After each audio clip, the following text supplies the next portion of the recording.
So welcome everybody.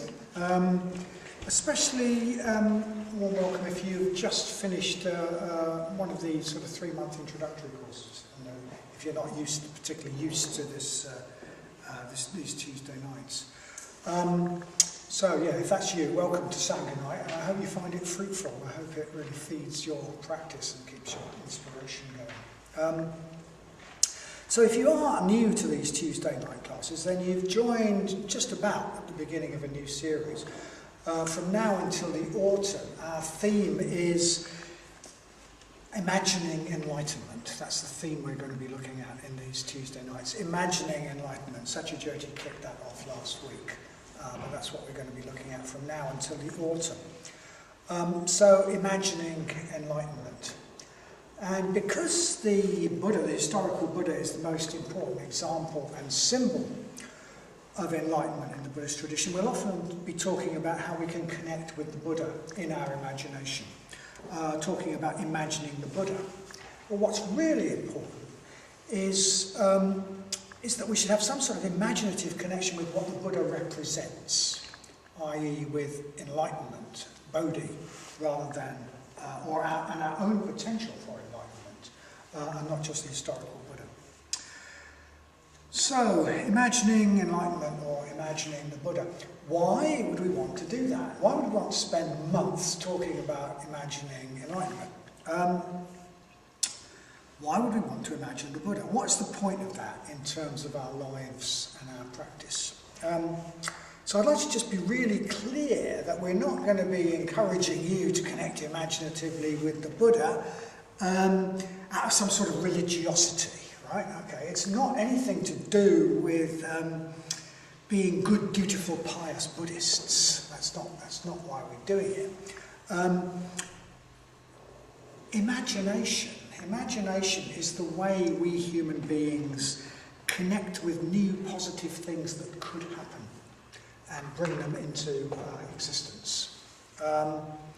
So what happens, for something new to happen, first we imagine a possibility. We imagine something positive that could come into existence. And then, because we've touched this possibility with our imagination, we get a sense of how good it would be. We get a sense of its advantages. We get a sense of how good it would be. And because we get a sense of how good it would be, we want to make that possibility a reality. And then, and only then, do we do the things that we need to do to bring that possibility into existence. If we didn't have imagination, we would never want to bring new things into existence. We'd still be living in caves. Maybe we wouldn't even be living in caves, because at some point somebody must have thought, hey, it'd be really dry in that cave. Let's go live there. So if we didn't have imagination, we wouldn't see new possibilities. We wouldn't see the advantages of them. We wouldn't go and get them. So we need to get some sort of imaginative glimpse of enlightenment. We need to get a taste or a glimmer of just how good enlightenment would be, or just how good being more enlightened than we are now would be. If we just get a sense of that, we'll really want it. And the way we're going to get a sense of that is with our imagination. And then, and only then, will we do the things that will bring it into existence. Then we'll make the effort to actually move towards more enlightened qualities. So that's one way of looking at why why we need to imagine enlightenment. We need to imagine the Buddha. Another sort of connected way is to say that, well, imagination is the way we find new resources and potentials in ourselves. We can maybe see this most clearly with children. So the way a child might develop a quality like courage is by connecting imaginatively with courage outside themselves. Perhaps having a hero figure, somebody they see in a film, somebody they read about in a book, who's very courageous. So they connect with that figure. They love that figure. And then they imagine that quality in themselves. Maybe they play at being that figure, and they imagine that quality in themselves. And then they discover, hey, I've got that quality. I've got that. That's the way they unearth that quality in themselves. So maybe they start out playing at being some hero figure they've come across, but this wakes up the seed of courage that they've got. And it's the same for us adults. We've all got the potential for enlightenment in us. So some people like to express that by saying we all have Buddha nature. We've got Buddha nature in the same way that an acorn has oak nature. We are not a Buddha, but we have the potential for enlightenment, and we have a sort of built-in drive towards and to grow towards enlightenment, just as an acorn's got a sort of built-in urge to grow towards becoming an oak tree. But often we get completely pushed off course by our conditioning and so on. We completely lose sight of that potential. We live in a way that doesn't allow that potential for enlightenment to grow and develop. We're an acorn, but we're trying to become a cabbage. And so, not surprisingly, we end up unfulfilled and unhappy. So imagination is the way we connect with the seed of enlightenment we all have, in the same way that imagination is the way a child might connect with the seed of courage that they have. Imagination is the way we make a connection with our potential for enlightened qualities, so that these can start to come through us and express themselves in our life. Imagination wakes up that potential. If we can connect with it in an image like the Buddha, in a figure like the Buddha, it wakes that potential up, makes it active in our lives. So then maybe we turn our back on being a cabbage and start to grow towards what we really are, what we really could become.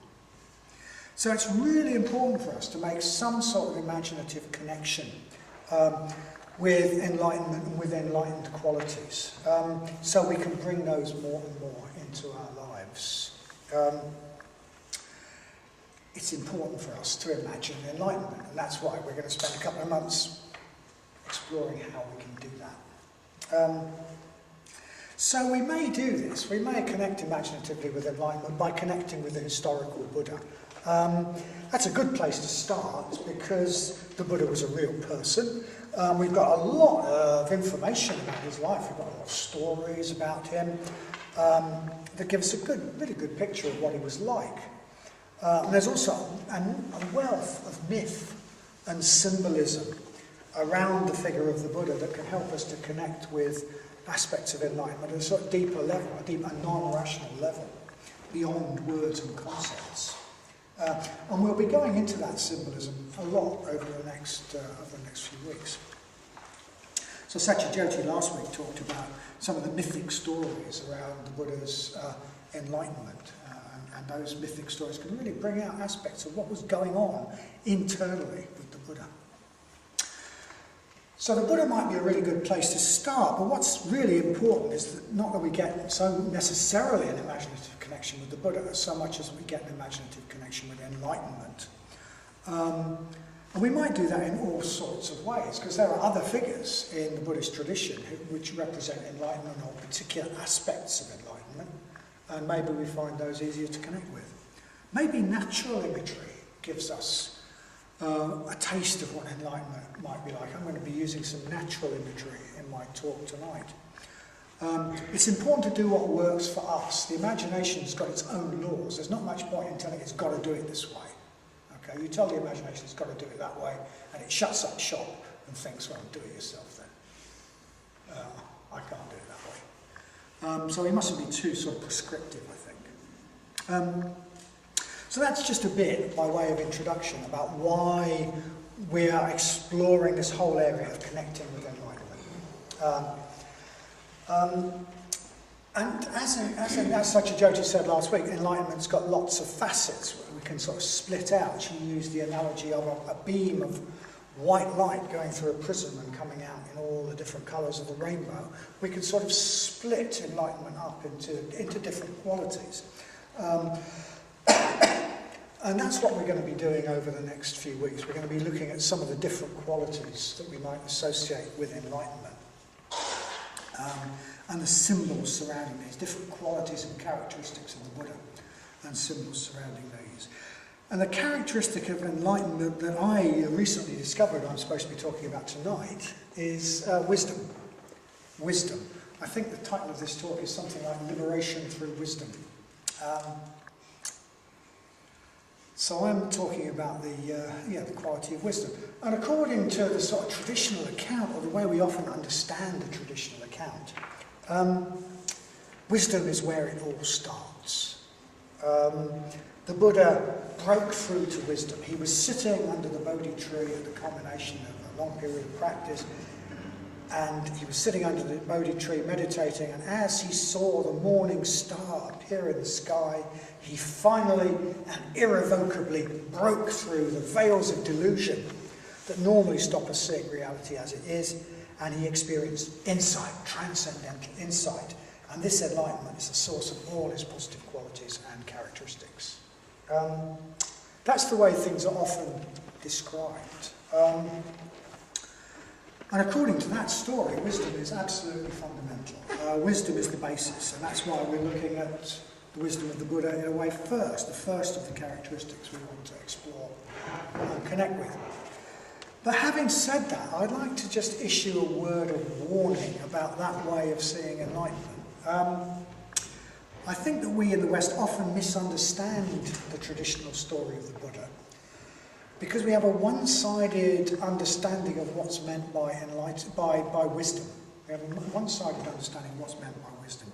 We live in a culture that overvalues rational intellectual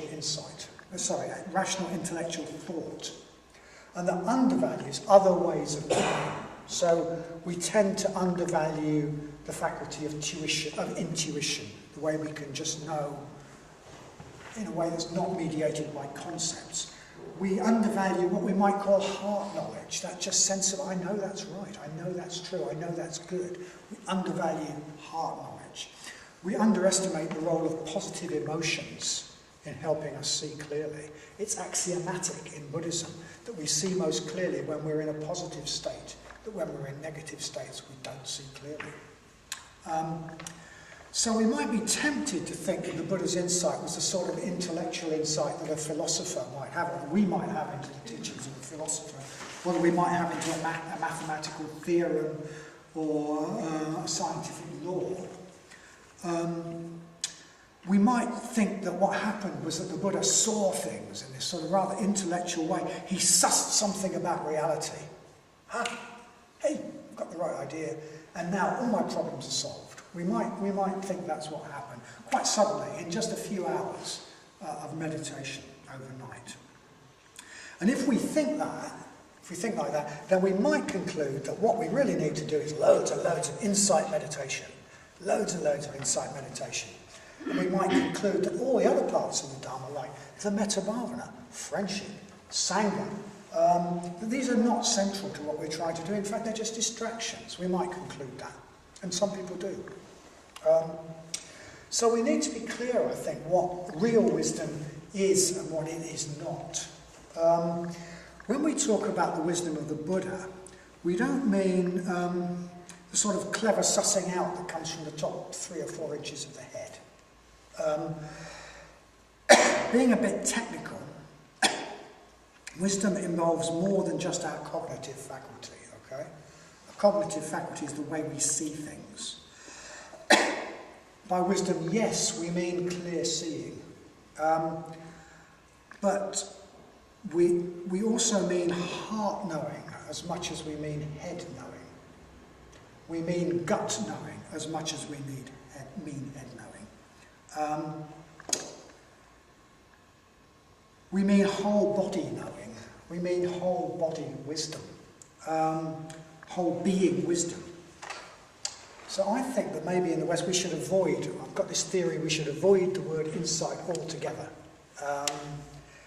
Because when we think about what the Buddha's wisdom means, for us, coming from the background we come from, we are bound to think that insight is a head knowledge, actually. It's about head knowing, it's just about the cognitive faculty. When actually it means something very, very much more. So as I said, real wisdom is not just head knowing, it's heart knowing as well. And in fact, the distinction between the two is a phony one. The separation we imagine between emotion and thinking, between feeling and thinking, doesn't really exist. It's just a sort of false separation that we make. The way we see the world is completely determined by our emotional state, and vice versa. When we're down, the world looks gloomy.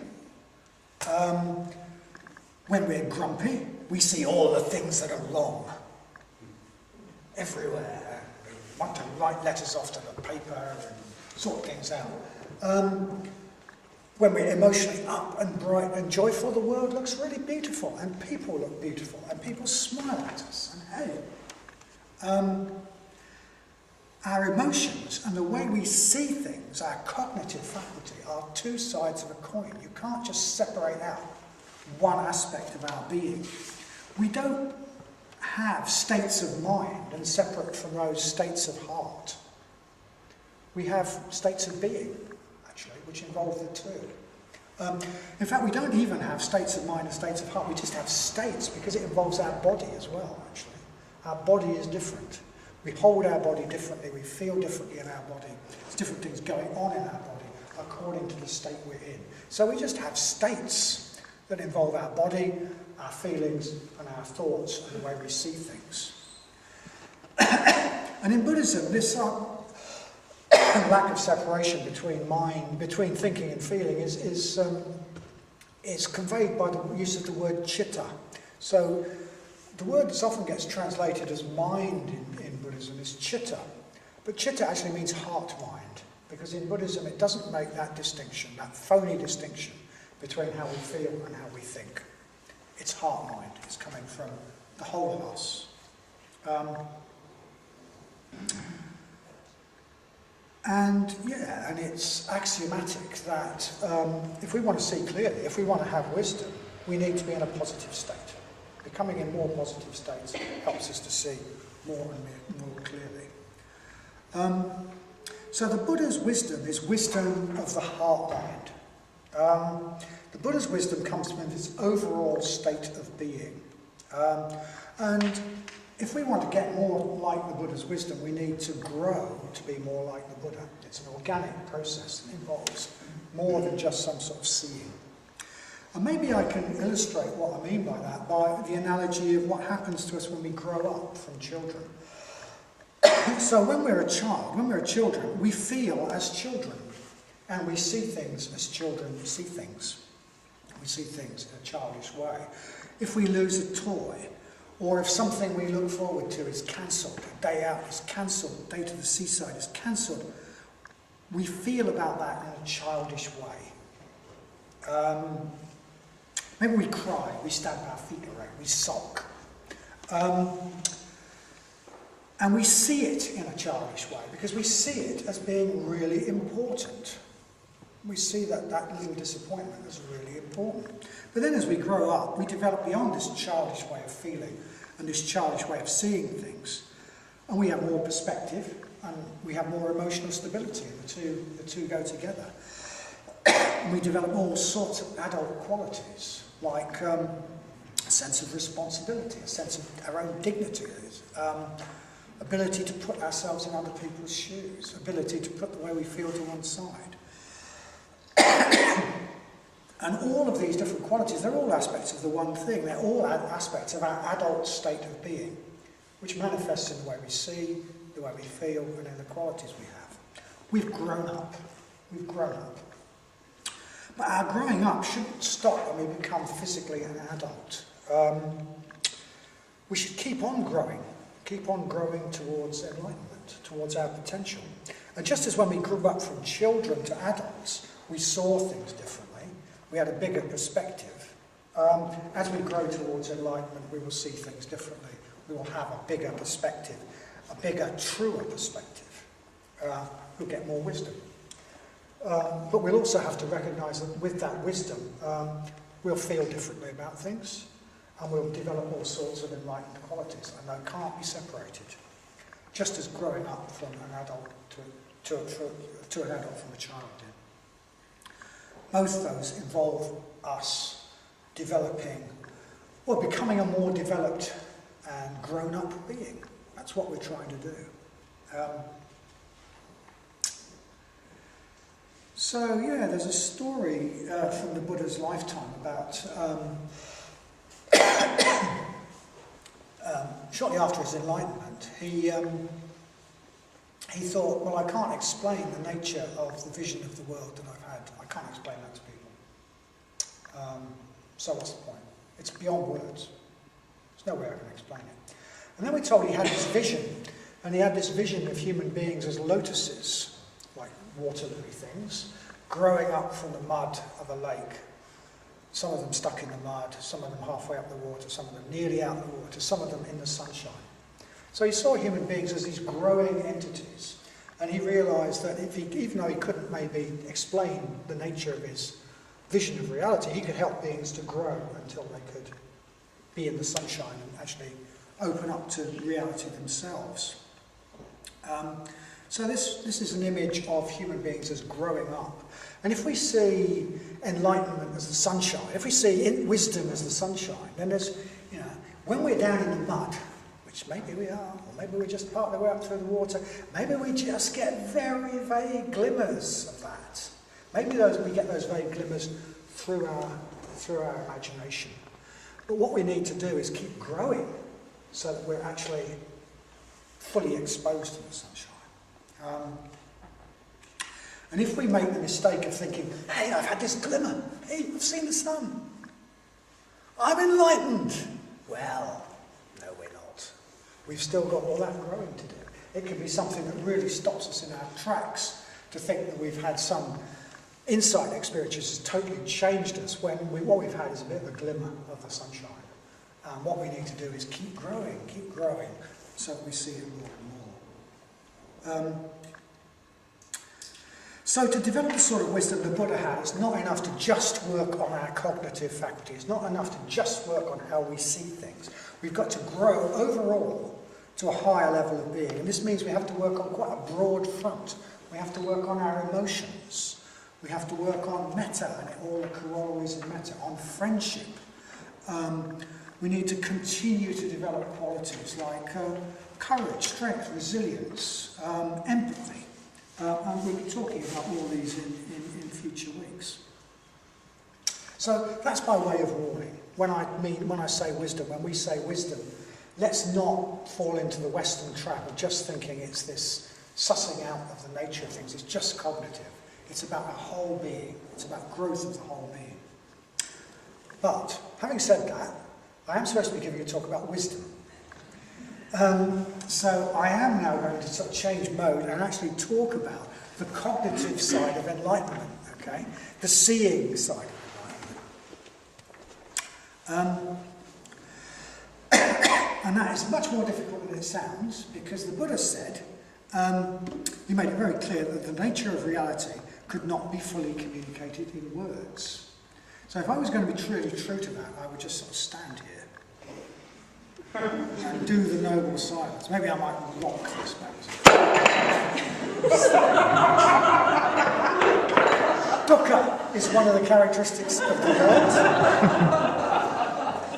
The world is distinctly unsatisfactory. That's one of the characteristics of conditioned existence. But maybe that's what I should do, is just sort of sit here and wait till you lose patience. And there are stories, of course, of great teachers who've done this. They've stood up there to roar the roar of the great silence. Everybody's gone, well, okay, got it. I'm actually going to try and use words. But, okay, so the Buddha said it can't be done. You can no more communicate the nature of reality, the experience of reality that I have, than, well, an analogy I might use is describe the colour blue to someone who's been blind from birth. Yeah, experience cannot be conveyed in words. It's an experience. You can't convey it in words. How could you describe the colour blue to somebody who's been blind from birth? You might say, well, it's a really cool colour. But then you might say, well, it's like water. But you might say it's a really warm colour, like a summer sky, you know.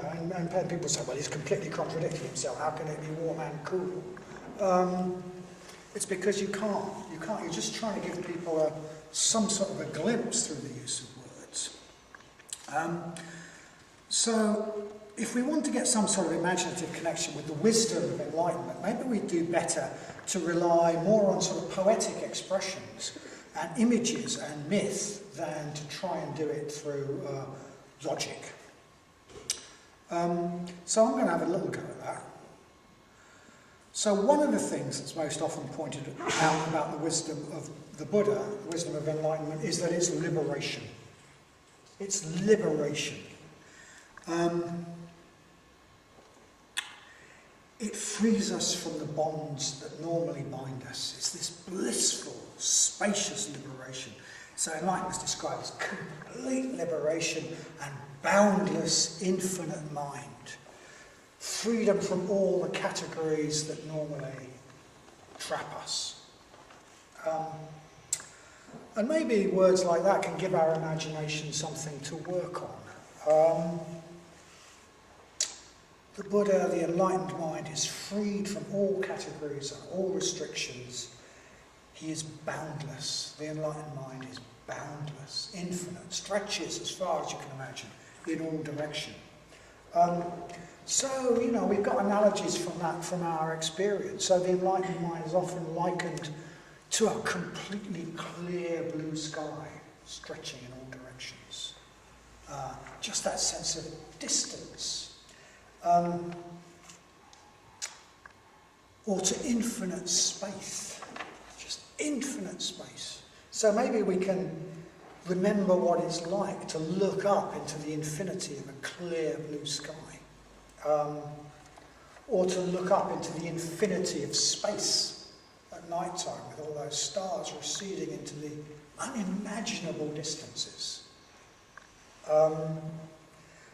And maybe that can give our imagination a sense of just that spaciousness of complete liberation, complete absence of boundaries.